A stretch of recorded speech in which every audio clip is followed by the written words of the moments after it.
welcome to the session. In this session, we are discussing about conservation of resources. In the previous session, we have discussed about natural resources, their types, how these resources are getting depleted at the faster rate and so on.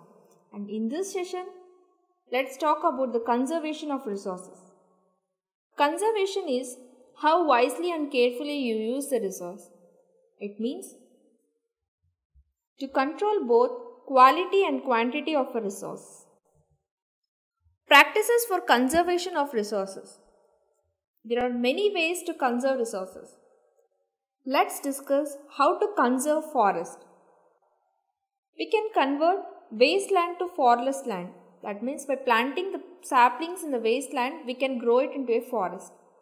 Stopping the practice of deforestation. That means to put down the practice of cutting down the trees. Afforestation. It means planting more trees, especially in the areas where the felling of trees has been taken place.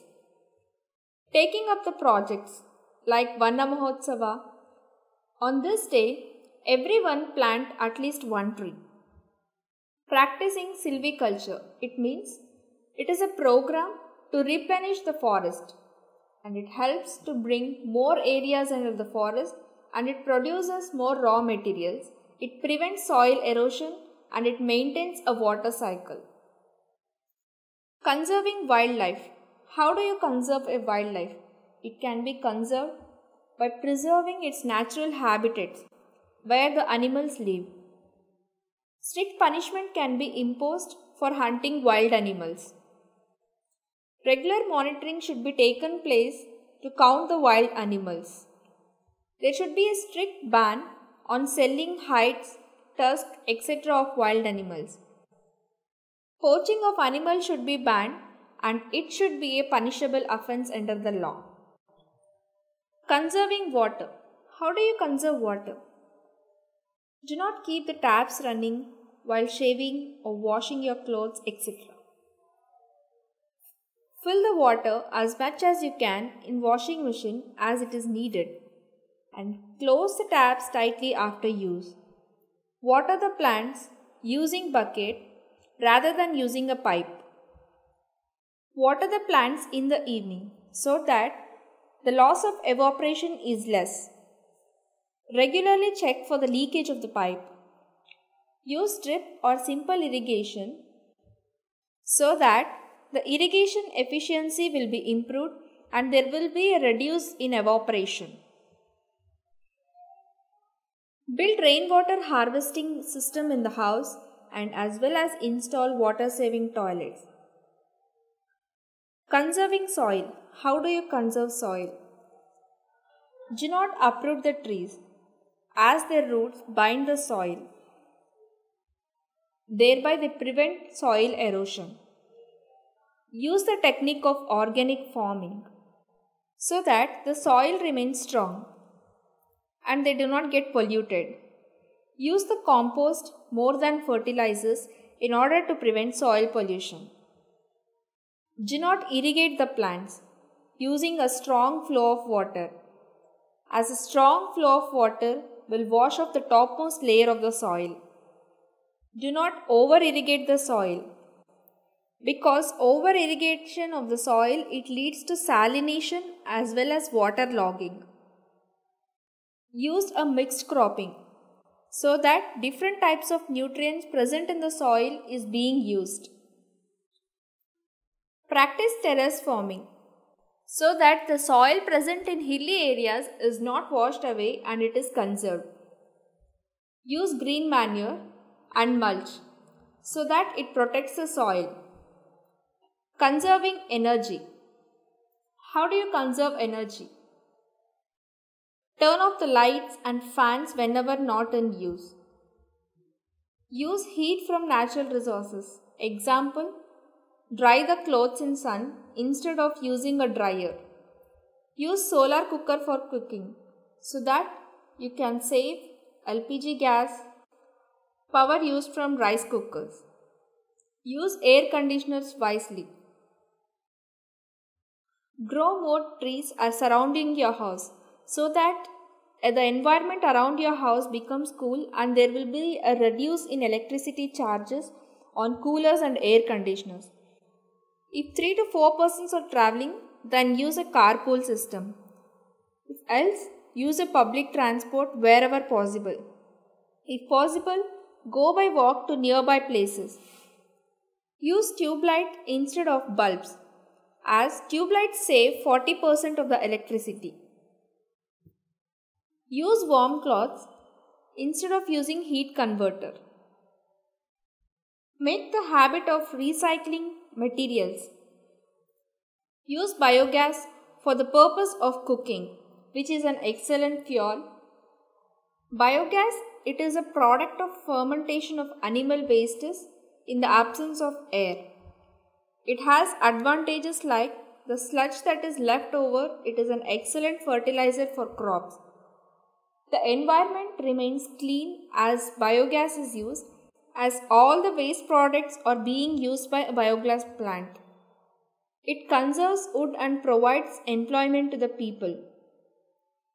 It can also be used for street lighting.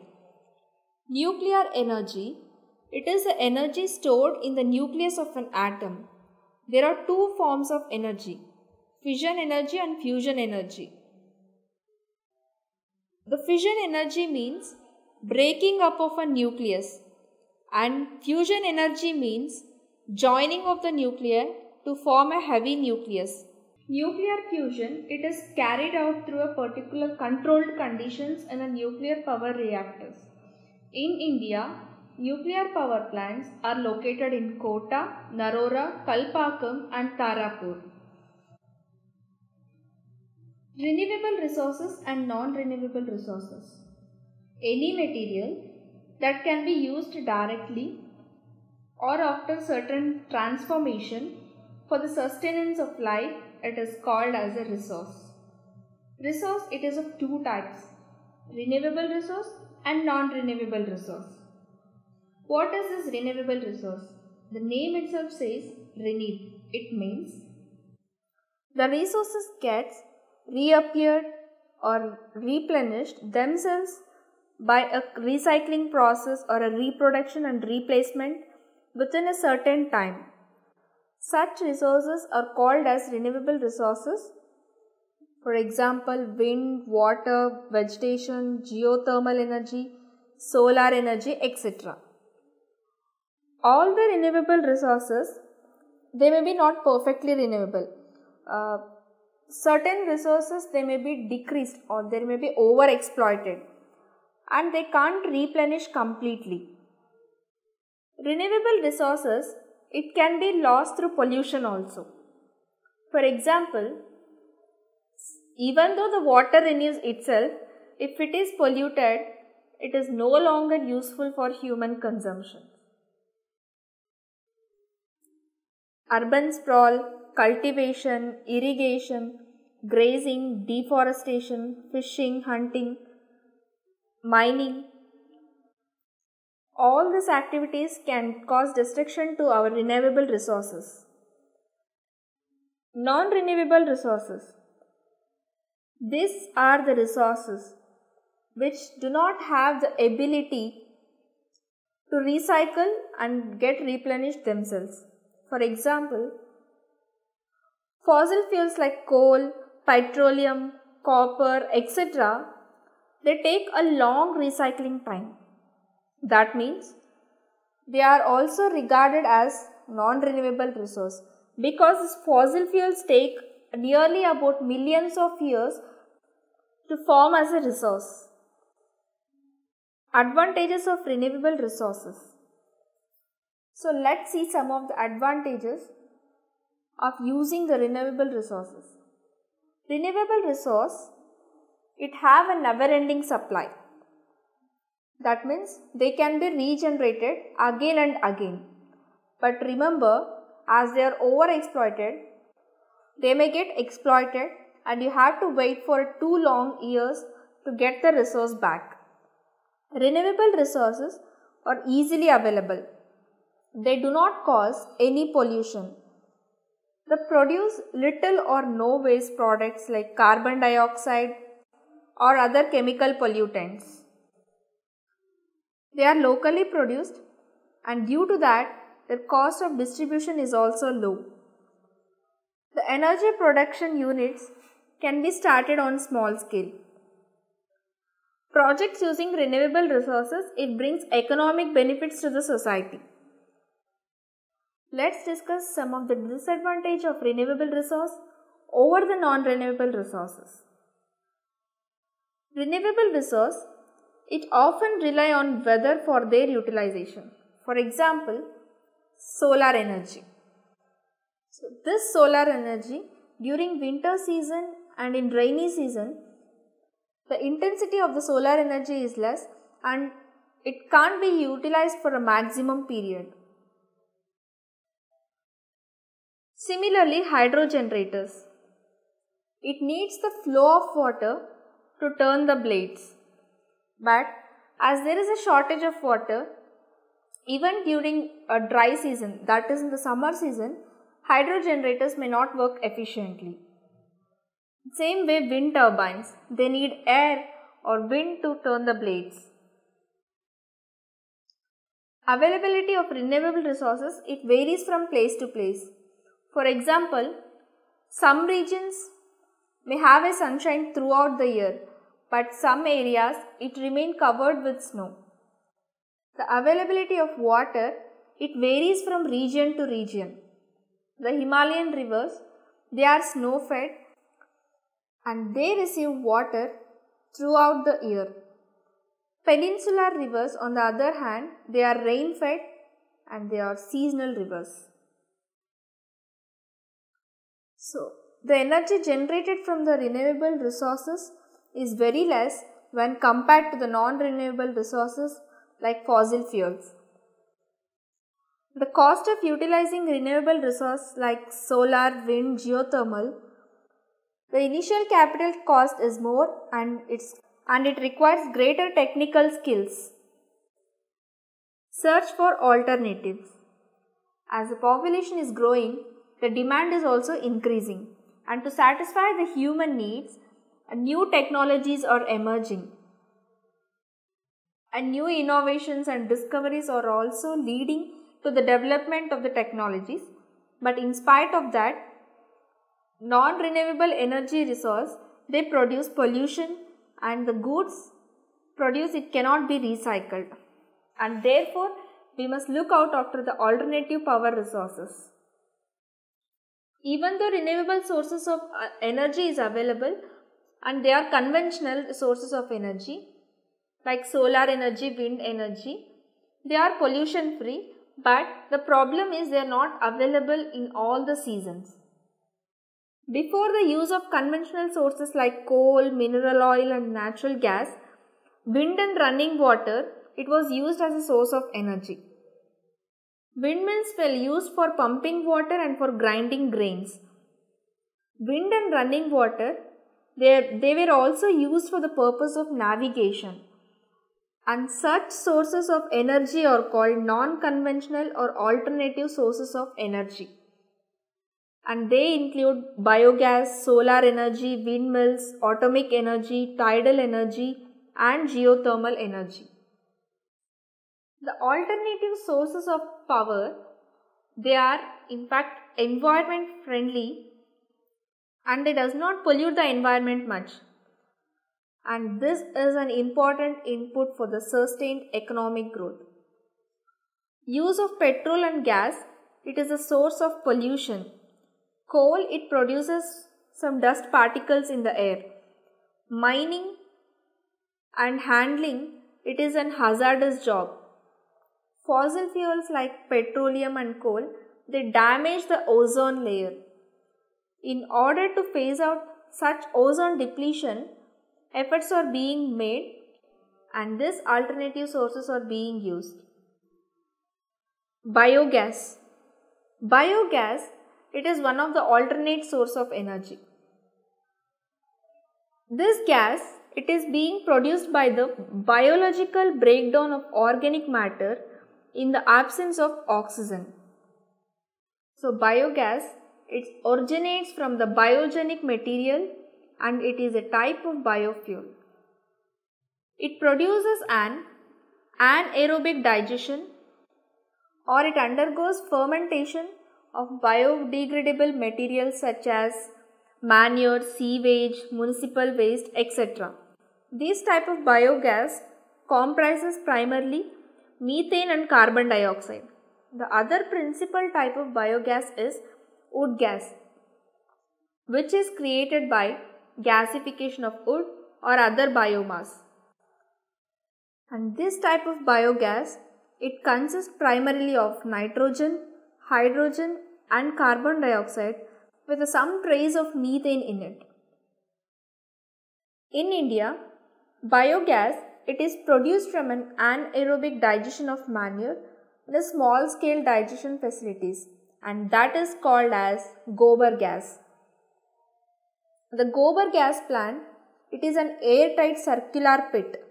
It is made up of concrete with a pipe connection, which is shown in the figure below.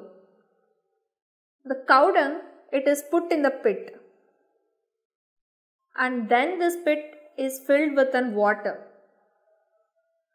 Through some control valves, this pipe is connected to the kitchen for the purpose of cooking. The cow dung, which is subjected to action of the microorganism, it is in a closed tank. As fermentation takes place, the result of the cow dung, it is converted into gobar gas. And that gas, it is a mixture of methane, carbon dioxide and a minute quantity of some other gases. About 160 liters of gobar gas is produced in per kg of cow dung. And the heating value of the gas is 490 kilocals on 160 liter basis. After the usage of the biogas, the remaining residue, it is used as a fertilizer. Let's discuss about the importance of biogas. Cow dung, when it is put in a biogas plant, two main products are obtained.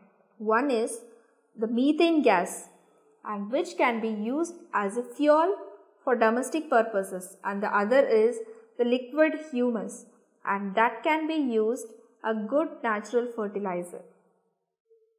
Biogas can be generated locally with the materials such as animals' dung, vegetable waste, etc.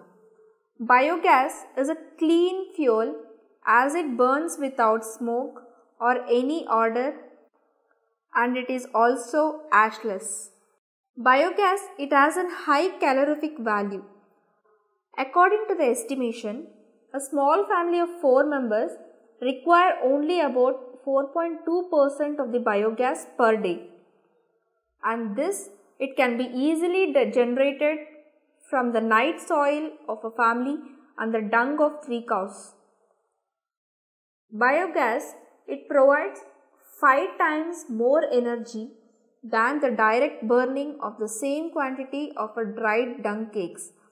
The fertilizer left after extracting the biogas, it is used as a manure for the plants.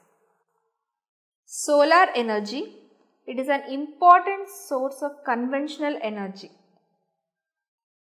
The energy from the sun that falls on the earth in about 2 weeks, it is the same amount as of the energy in the world supply of oil and gas. In 1 hour, the sun pours as much energy on the earth that can be used for a whole year. India receives higher amount of solar energy, which is equivalent to 5000 trillion kilowatts per year. And this happens because the location of India is in the Tropic of Cancer, and most parts of our country have a 300 clear sunny days. Methods of generating electricity. The solar energy, it can be converted into other forms of energy by 2 methods, by the method of photovoltaic and thermal method. In photovoltaic method, the sun's energy, it is directly converted into electricity using a photovoltaic cell which is also called as solar cell. The energy that is produced by this method, it is generally used for street lighting, radio and television sets, lighting houses, water pumps, etc. Thermal method.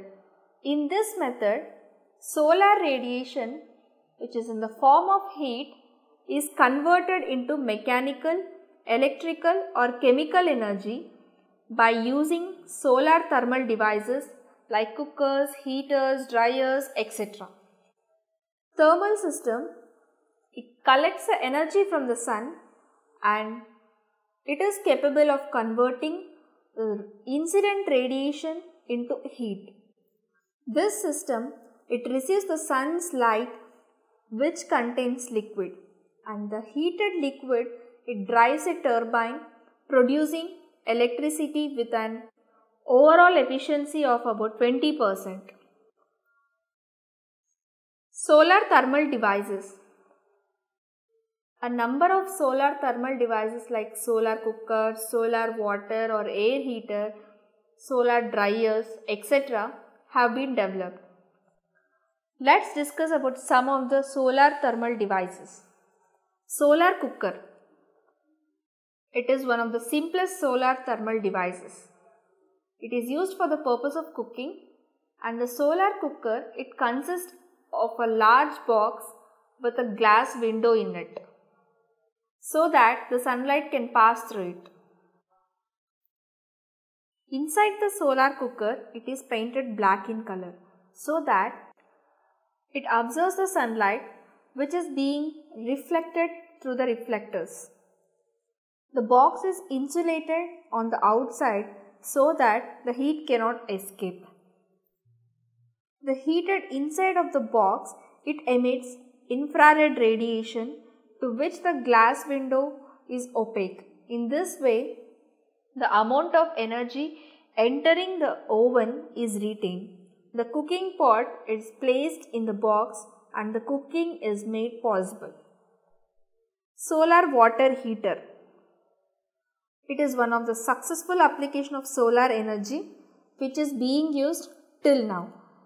Sunlight is allowed to fall on the flat plate collectors, and which are shallow rectangular trays which is filled with water, and it is inclined properly so that the efficiency of collection is highest.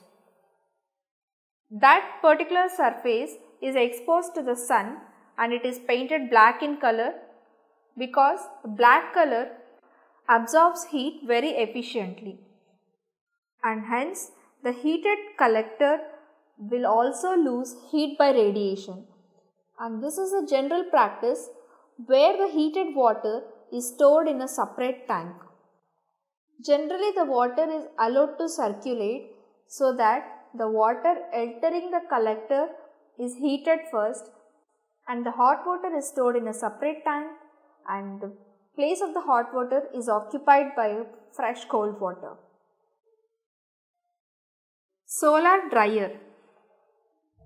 Crops like rice and wheat, they have a high moisture content when harvested and until it is dried. And these crops, it cannot be stored for a long periods because within a short period it gets spoiled.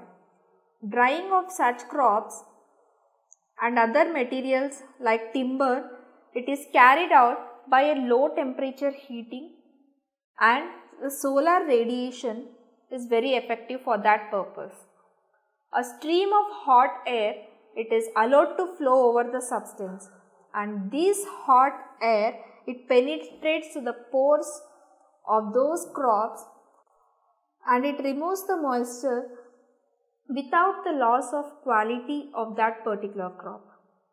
And this basic setup, it uses a flat plate collector as it is used in the water heater. To heat up the air is circulated through the drying chamber either by a blower or by a chimney. Importance of solar energy. Solar energy, it is an unlimited energy, and it is also a non-polluting source of energy. Solar energy doesn't have any disadvantages. While in the combustion of fossil fuels such as coal, oil or gas, no such disadvantage is found. Once it is installed, solar energy, it has close to zero cost. Solar energy, it is a reliable source of energy. It can provide a backup power during the period of grid breakdown. Solar energy equipments can be easily installed. Wind energy. The moving air is known as wind. The wind has energy, and that energy it is possessed by the wind, and because of its high speed travel. The wind energy is a fast emerging as it is cost effective source of power, and it combines in abundance of a natural resources along with the modern technology. Wind energy is as old as the first sailing ship. Wind is an inexpensive and a reliable source which is non-polluting form of energy for generating electricity. The windmills with 4 or even 8 blades is used in the farm for generating a small amount of direct current to run water pumps. The Indian wind energy program is the 5th largest in the world after Germany, Denmark, USA, Spain and the UK. Importance of wind energy. Wind energy, it is a natural source of energy. Wind energy is used in propelled sailboats to run pumps to draw water. It is also used in flour mills for the purpose of winnowing. And the advantages of using wind energy are, it is eco-friendly and it is a pollution-free. The gestation period is low and the power generation begins immediately after the installation of the windmills. Power generation is also cheaper in this windmill. As recurring expense is almost nil, if once the blades of the turbine starts rotating and the turbines generate power and they remain operational for up to 20 years. Hydropower. Electricity generated from water, it is called hydroelectricity. This hydroelectricity is produced from the energy that is released when the water falls with a greater force on the blades of the turbine, and hence the dams are constructed to store water and which is released from the top of the dam for generating hydroelectric power. So it is difficult to construct a water powerhouse in India. Why? Because rainfall is seasonal, and as we need a power continuously, as there is a shortage of water flow, we can't generate power continuously, and therefore a costly storage works, it becomes indispensable. Essential conditions for hydroelectric development. So what are the conditions required for the development of hydroelectric power? The first most condition is water should fall from a greater height.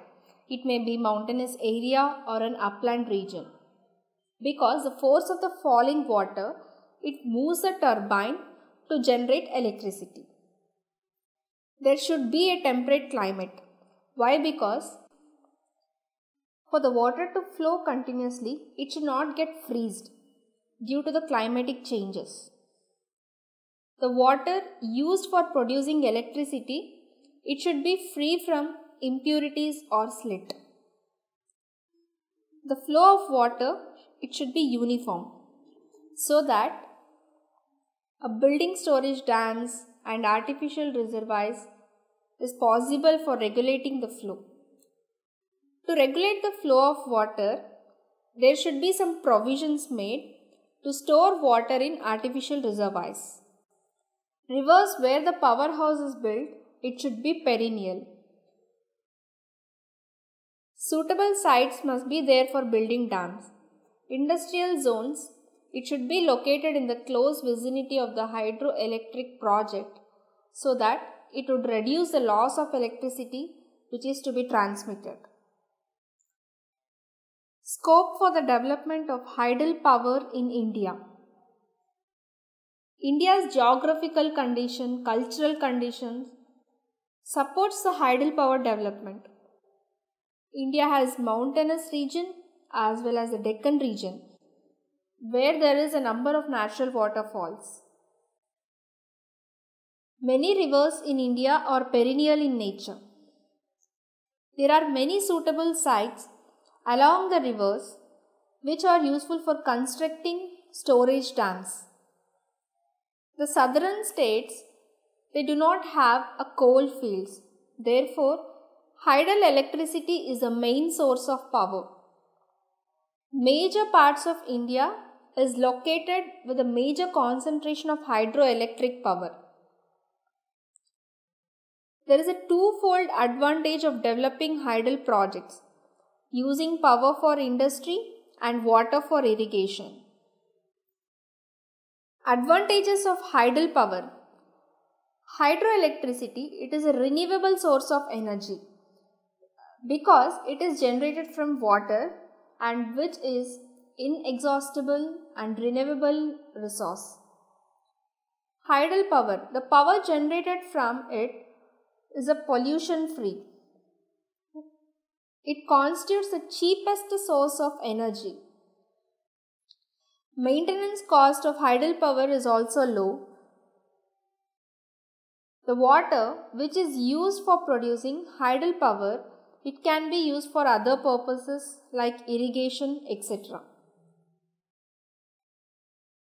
There is no waste material generated while using this hydel power, whereas while using the thermal power plants, we have to get rid of some of the wastages.